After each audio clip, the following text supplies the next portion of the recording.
Hail and well met, subscribers and stat scribblers.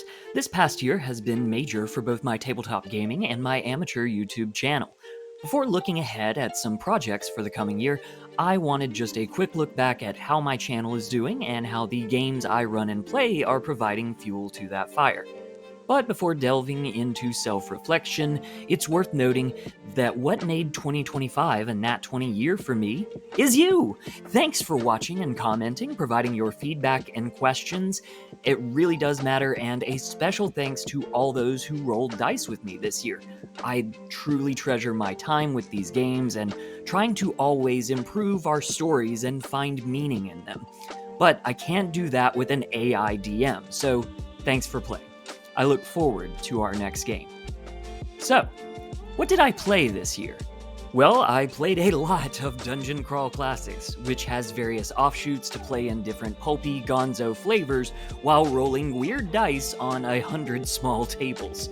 In Lankmar, I played as Vizlith the Thief. In X-Crawl, I played as botched clone spellcaster Johnny 16. In Weird Frontiers, I played as the Revelator, Brother Thurston. And in Blackout in Crater Valley, I played as the quarterback, the valedictorian, and the foreign exchange student, who were all massacred in a schlocky 80s high school horror, which I hated the idea of on paper, but wound up having a blast with. So I'm actually going to leave a link to that module in the description. I have more to say about all of these games, but we're keeping things rapid fire this video. In short, Dungeon Crawl Classics is not a system that plays to my own sensibilities as a role player, and I will never choose to play it, but if that's what the crew wants to do, then I'm down to play and I know I'll have a decent time. I have two pretty big games with good reputations, which I've only played one session in each, but I'm very interested in exploring more. I played Alberia, the Paladin, in Dungeon World, and last night I made Foy Deanwall, the half-orc wizard in Shadowdark. I also played a short-run adventure in You Are Epic, a setting-agnostic cinematic fantasy game created by a buddy. I'd like to talk more about this one, but the status of its development and the status of the buddy in question is unclear, but I hope they're both doing well, and maybe I can share some epic stories with you guys in the future. Anyway, for the corruption of Jotunfrost, I was the shield maiden, Thora. I also ran a one-shot for the Struggler RPG, which I am developing and will continue to post about on my channel. Dipping my toes into game design this year, as well as providing some feedback in You Are Epic, Dragon Mind's Swiftguard 5e Offshoot, and a Friends Cult campaign really got me to think critically about tabletop gaming in a way I haven't since leaving my game store and professional game mastering job. I have a few other projects in the works, and I'm excited to show you guys more, but maybe this time after they're out of the rough draft stage. Switching gears to Dungeons & Dragons, I ran a one-shot which combined classic Minzo Baron Zandrau, pop culture chef adventurers, and food wars into the most purely fun experience I've gotten to host. I ran several NPCs in this one, but my favorite was Wizard Gordon Ramsay, who wound up being an illusionist Remy from Ratatouille, who wound up being sacrificed to Lolth herself. It was just a blast, and all my players seemed to agree. Let me know if you guys want to hear more about this one or some tips on running one-shots. I also ran 7 sessions of Harm and Harmony, my duet campaign with my girlfriend. While the D&D date night with the love of my life is pretty perfect on its own, on the actual game mastering side of things, my girlfriend's pitch for a high fantasy Regency era made for one of the most challenging and unique settings I've gotten to make. I ran about a dozen sessions of Balls of Borca, my, at this point, 4-year Ravenloft campaign, which boasted an 18th level party and some of my most devilishly creative combat encounters and political schemes. But unfortunately, like so many other high-level D&D games, this fizzled out with no real climax, and while my pride is a bit wounded from not reaching the precipice of 20th level and a fitting conclusion to all that time spent building a web of intrigue and hundreds of named NPCs, any embarrassment is replaced by the excitement for what my group is decided to do next. I may or may not make a video autopsy about Balls of Borka, but for right now, my creative energy is on making that next game spectacular. And then I ran a whole bunch of Symbaroum. The Price of Peace was my most consistent game with around 20 sessions shared with 2 fantastic players helming multiple characters in troop-style play. I touched on this one in my Dark Fantasy Romance video, but I will definitely be talking about it more in the future. Then there's Ghost of Karahar, a completed chronicle based around the goals of my players and their characters that wound up being the most vivid, thematically resonant, and heartbreaking tales I've ever gotten to be a part of. You can check out the recap playlist below. This led into the War Song of Davokar, which I sunk a lot of hope and prep time into as my players fielded 3 separate parties. A month before Critical Role announced they were doing something similar, I might add, and while this portion of the adventure didn't quite attain the Grand Slam status I was hoping for, and there was a bit of table drama that contributed to that, I'm still glad I shot for the fences and learned a lot, and there is an open door for more Warsong in the future.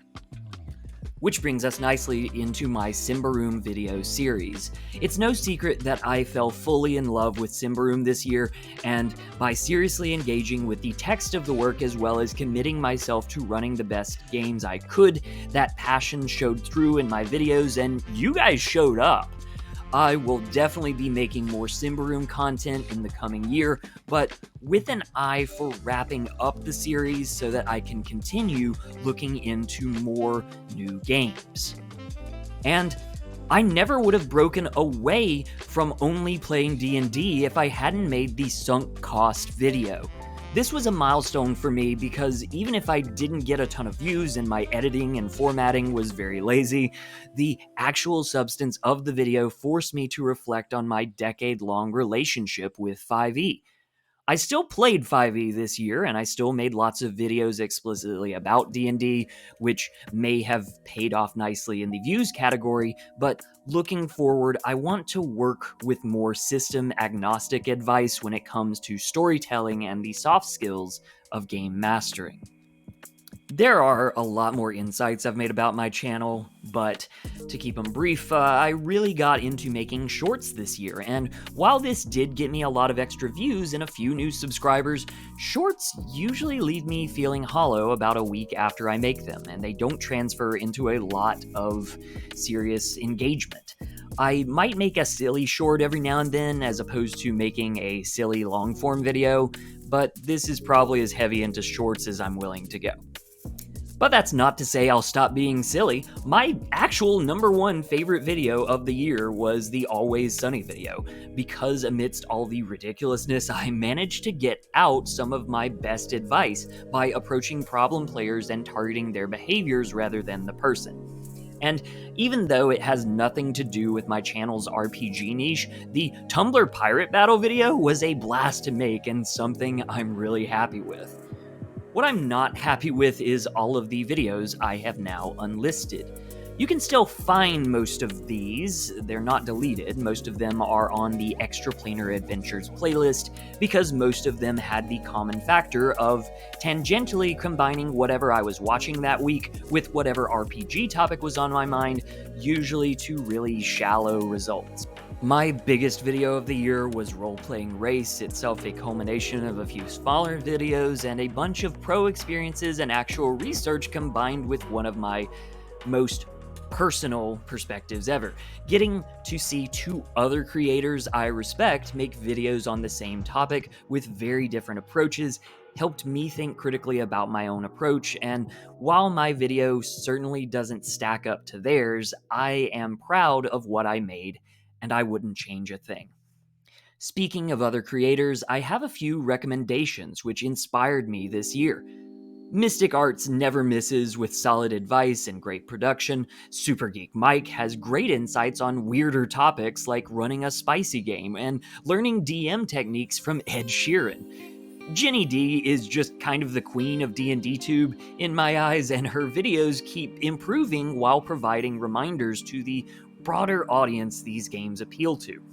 Chubby Funster's short-term game dev content really helped me in the past month with my own game development, and while John from Dragonmind is a friend of the channel, I genuinely stack him up against these bigger names because his videos always help shift my perspectives a bit and influence whatever game I'm running that week.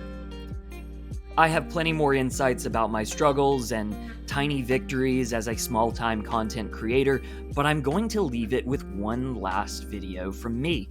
The fourth wall video is the weirdest thing I've ever put out into the world. It is most likely an uncomfortable watch for new and returning viewers alike, but I still managed to get out some advice and structure for possibly my single best D&D session of this year. If you want to find it, you're just going to have to reach the good ending. I made well over 100 videos this year. I stopped playing League of Legends every day and instead spent that time working on videos every day. I stopped replaying BioWare games and started challenging myself as a storyteller again while looking to my players more as collaborators and less as an audience. I branched out to new games and reached out to old friends for their feedback and experiences, broadening my Truesight beyond my own perspective. I engaged more with the artistic side of the games, drawing more maps, throwing new tricks on the table, drawing more doodles and costume designs, and making more playlists. I even engaged more with YouTube by upping my comment game. Just look at all these hearts.